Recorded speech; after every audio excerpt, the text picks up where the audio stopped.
For decades, environmental policy has largely been framed around saving lungs, rivers, forests, and the melting ice caps. But there's another organ under siege, arguably the most vital and complex of all, that deserves a central place in the climate and pollution conversation: the human brain. The science is now painfully clear.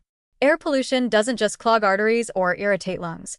It seeps into the brain, accelerates cognitive decline, worsens mental illness, and may even increase the risk of dementia and neurodevelopmental disorders. In other words, it's not just the climate that needs saving, it's our collective cognitive future.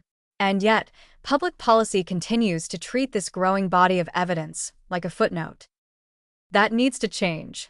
If governments are serious about improving quality of life, productivity, and public health, not to mention reducing long-term healthcare costs, they must begin treating air quality as a brain health issue, not just an environmental one. This is not a fringe concern for scientists or aging advocacy groups.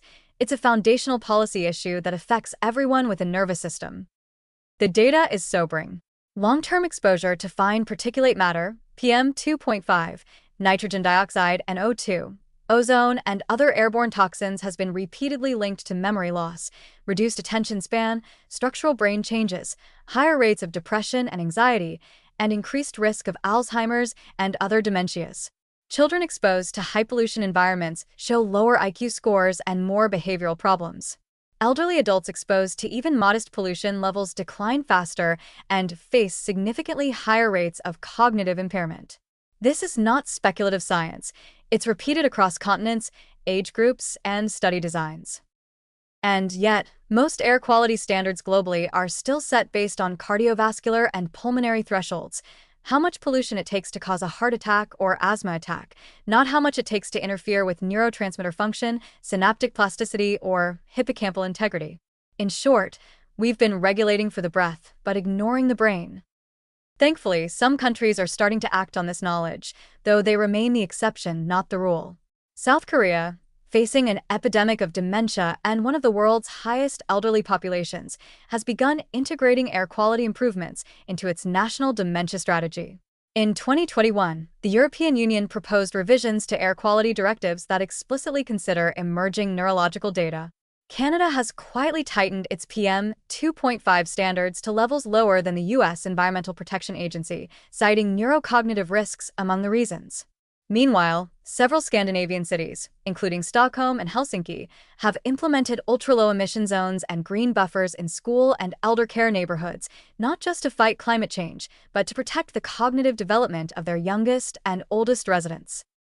But these are scattered lights in a haze of inaction. Most urban planning departments still approve schools and senior housing projects near highways or industrial corridors. Most public health campaigns talk about mental health in terms of therapy and resilience, while ignoring the toxic cognitive backdrop people are forced to live in. Policymakers debate early childhood education spending while quietly allowing children to inhale neurotoxic air on their morning walk to school. It's like trying to teach a fish to swim better while steadily draining the water from the tank. If we treated pollution as a cognitive toxin on par with lead or mercury, we'd see a very different policy landscape. We demand cleaner school zones, more green infrastructure, better public transit, and tighter vehicle emission standards. We'd monitor indoor air quality in hospitals and nursing homes as rigorously as we do food safety.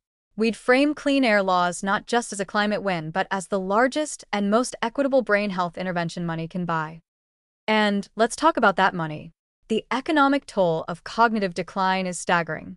Dementia care alone is projected to exceed $2 trillion globally by 2030, with much of that burden falling on families and under-resourced health systems. Early cognitive impairment reduces workforce productivity, increases dependency, and worsens socioeconomic inequality. By reducing pollution, we're not just helping the planet breathe, we're helping people think. Cleaner air may not show up immediately in GDP, but it shows up in sharper minds, better academic performance, reduced mental health costs, and healthier aging populations. It's fiscal policy, with a prefrontal cortex. The irony is bitter. Governments spend billions on brain research, mental health awareness, and cognitive training initiatives, while simultaneously allowing unregulated air pollution to dull, damage, and degrade the very organs they claim to protect.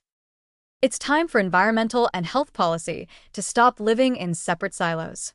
If we're going to talk about brain health, we must talk about the air we breathe. If we're going to talk about climate justice, we must include cognitive justice. And if we're going to build smarter societies, we must ensure that people's brains aren't being quietly undermined every time they step outside or open a window. Because ultimately, clean air is not just a matter of environmental integrity or physical wellness. It's a form of cognitive dignity. And any government that claims to care about its people's potential must start regulating as if their minds depend on it, because they absolutely do.